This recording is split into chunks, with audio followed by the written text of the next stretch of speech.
Welcome everybody to another episode of the show about science. This is your host Nate, and today we're going on a field trip. That's right, we're getting out of the studio and heading down to the California Academy of Sciences to meet some of the scientists who work there. Plus, I have a speech to give, but we'll get to that later. It's going to be a busy day, so let's get this episode started.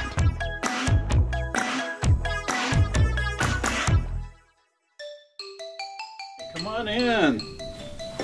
Hi there. Hi. This is my first guest, Terry. I'm Terry Gosliner, and I'm a senior curator of invertebrate zoology here at the California Academy of Sciences in San Francisco. Terry studies some very interesting invertebrates. So I study snails and slugs that live on coral reefs, mostly in places like the Philippines. So I get to swim around in tropical reefs and study what's going on to those coral reefs and how we can help protect them. Without protection, these sea slugs and the coral reefs they call home are in danger. Terry says that even though the sea slugs don't have shells as adults, they do have them during their larval stage. So they start out as a tiny little shelled creature, and their shells would definitely be impacted by ocean acidification, and that's one of the reasons that we're so worried about ocean acidification, because when they're tiny, they don't have their defense mechanisms other than that shell, and if the shell gets dissolved by it being too acid, they're helpless. The other thing is that they live on coral reefs, and we know how climate change is really devastating coral reefs around the world. And so many of these live in these coral reef habitats, and if there's no coral reef because the corals have died, there won't be any slugs left either. Can you tell our listeners about what your work is doing to help the sea slugs and... Okay. So one of the things that my work is doing is I'm working with people in the Philippines to help protect their reefs and to do survey work that can be done by ordinary people that live in the communities near the ocean in the Philippines to be able to monitor their reefs and look for early signs of climate change and coral bleaching and things like that. And the other thing we're doing to help with climate change is that we're trying to reduce other things that provide stress to that environment, like pollution, plastics, having dirt and soil come from the shore that can cover the reefs and be a problem for those reefs because the living corals can't deal with that amount of dirt and sediment. And so we're trying to spend a lot of time when I go and do the scientific work that I do.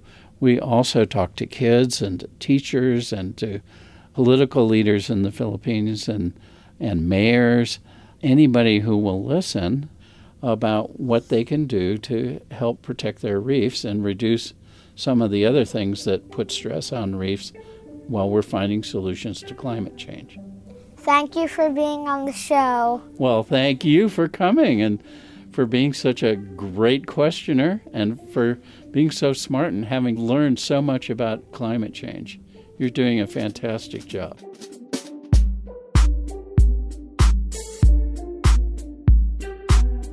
My next guest started her entomology collection when she was about my age.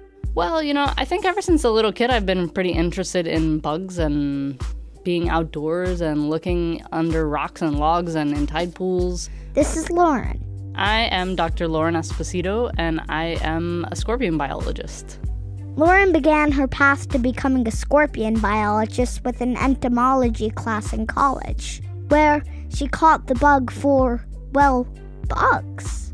As part of the class, we had to go out and make our own insect collection, and I thought that it was the best class I had ever taken in my whole life. I definitely want to make an insect collection. Well, you can. And when I was a kid, I had an insect collection too, but I was just doing it as a hobby. How do you do it? Well, A trick that my mom taught me when I was a kid is you take a jar and you put inside of that jar a cotton ball soaked in fingernail polish remover. And then when you put an insect in there, it euthanizes it. It kills it humanely so that it's not suffering. And then you can take that insect out and dry it and store it however you want. When I was a kid, I kept mine in egg cartons. The collection at the California Academy of Sciences is much, much bigger than the one Lauren made as a kid. In our collections, we have gems and minerals and fossils and scorpions and birds, and there's over 45 million different items. And we keep those items like a library. Have you been to a library before? Yeah. Yeah, what's in there? Books. Lots of books, right? And can you check those books out and read them? Yeah. Yeah, you can. And we do the same with our library of life. You can check one of these out if you're a scientist and study it, and when you're all finished, return it to us. And so all these little scorpions that are in here are our library, or a part of our library, of scorpions. Have any scientists researched any of these scorpions? Well, all the scorpions that are in here happen to belong to a group of scorpions called the bark scorpions. And not bark like a dog, but a different kind of bark. What's another kind of bark? Tree bark? Tree bark, because they like to live under the bark of trees. And this is a group of scorpions that I've spent a long, long time studying. Did you find all of these? I did not find all of these. There's scientists all over the world and all throughout history that have found these scorpions in this vial. And just yesterday I was looking at one, and it was a vial of scorpions from the Galapagos Islands, and it was found by somebody in 1954. Oh. That's a long time ago, huh? Mm-hmm. So there was people that lived before me that found some of these scorpions.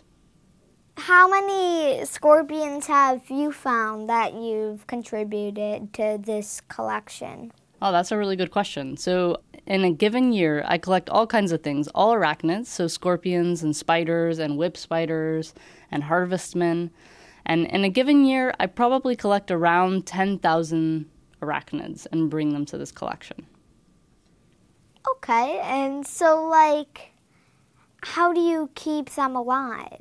Well, we don't keep them alive, so we euthanize those animals, and we preserve them, and they stay in our library so that people can study them. And each of them represent a time and a place on Earth. So I go out to a place at a certain time. So last year I went to Malaysia. I went to Penang Island, and I collected lots of spiders and scorpions, and I preserved them and brought them back for other researchers to study them. And I found a new species, one that scientists had never seen before. Discovering a new species sounds incredible, and Lauren said that the species she discovered was a type of scorpion, which made me think, when you're making a new discovery, how do you know which type of arachnid you found? Well, scorpions and spiders are both arachnids, which you already know, right? Because how many pairs of legs do they have? 8. They have 8 legs, 4 pairs. So scorpions and spiders are distant relatives, which are both arachnids. They both evolved from aquatic animals, so they lived in the ocean before they came out onto land.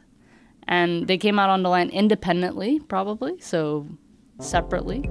And scorpions and spiders probably shared their last common ancestors, so the last time they had shared a relative in common was about 450 million years ago. Thank you for being on the show. Well, thank you for coming by my office.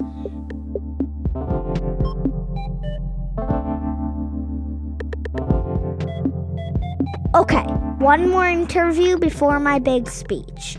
Just a quick walk down the hall, and I was in the office of my last guest. Hi. Hi. I'm Natalie. Hi, I'm Nate. Nice to meet you. You too. This is Nathalie Nagalingum.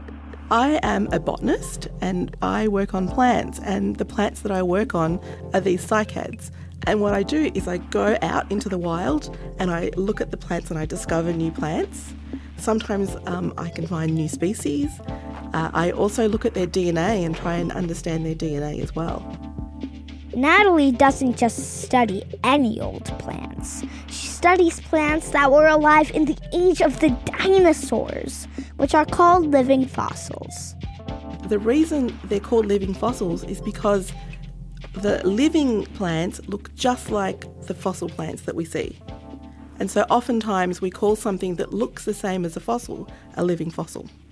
And so I work on a group of plants called cycads. Have you ever heard about those? I don't think so. Have you heard about dinosaurs? Yeah. And when you draw a dinosaur, what kind of plants do you draw? I don't draw plants. You don't draw plants? Oh my gosh. Well, some people, when they draw dinosaurs, they draw something that looks like a palm tree. And so what it is that it's these plants called cycads. Oh. And so they existed along with the dinosaurs. Huh. Can you describe them? So what it looks like is we have this big sort of central part of the leaf, and then there's tiny little leaflets. And it looks like a palm tree. Yeah, it looks just, people actually call them palms by mistake. Are they extinct? These ones, no. So there's about 350 species that we have today. Oh. But they are going extinct. Oh. We as humans are destroying a lot of these species. Is climate change affecting them? That's a really good question. So we don't even know, really. We have a lot of species that can survive fires, and so some will survive fires, but as climate changes, we'll get more fires, and so some of these species will probably be at risk from fires. As the temperature changes, some of these species are going to be at risk as well of going extinct. So we just don't know. But it's likely that they will. And they're already really endangered, so it's going to be a big problem. How can people help with your work? So what they can do is they can help visit museums like where we work and botanic gardens. And so what we do in museums and botanic gardens is we look after these plants. And so if people want to help these plants, they can come and visit the botanic gardens and museums.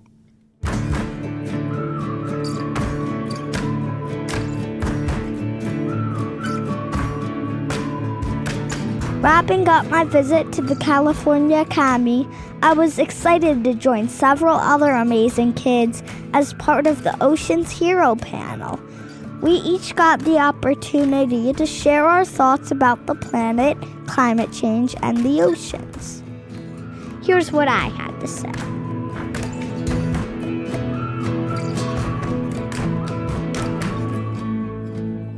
Hi, I'm Nate Butkus. I'm a third grader from Chicago, Illinois. I host a podcast called The Show About Science. I'm in San Francisco this week for an event called Coal and Ice. The goal of Coal and Ice is to inspire climate action through art and ideas. And my goal is to spread the word and inspire others so that we can solve the problem that is climate change. Personally, I'm concerned about the coral reefs dying and all the fish dying, and soon the things that eat the fish like sharks will die, and then the whole ecosystem will be out of whack. Most people just think climate change is going to happen to us in the future, but it's happening right now, and most people just think it won't affect them personally, but it already is. Most people just think others will fix it. But if we want to solve this problem, we all have to work together. I recently interviewed Milo Kress from the Be Straw Free campaign. Milo is a kid like us. He's 17 now, but he started working to reduce the amount of plastic straws that end up in the ocean when he was only 9. Straws are a problem because they can hurt sea life like sea turtles. Milo's gone around to restaurants to get them to stop automatically giving out straws with every drink. The idea has spread, and now many places are moving away from plastic straws entirely. If each of us picks a thing we care about like Milo did and push for change, those small changes could add up to a big difference in our world. As Milo told me, here's the thing. The planet's not a place that kids will inherit some point far off in the distant future. We live here right now, and we share this planet already. So I challenge you to go out there and make some change in this world. Your planet will thank you. As you can hear, this is something I'm very passionate about, and I hope that you'll help spread the word. That's it for this episode. A big thanks to Terry, Lauren, Natalie, Morgan, and everyone else at the museum. Music on today's episode comes from SoundsLikeAnEarful.com. Additional music was written by the mysterious Breakmaster Cylinder, and our theme music was composed by Jeff, Dan, and Teresa Brooks. Okay, Dad, you can shut the recording off.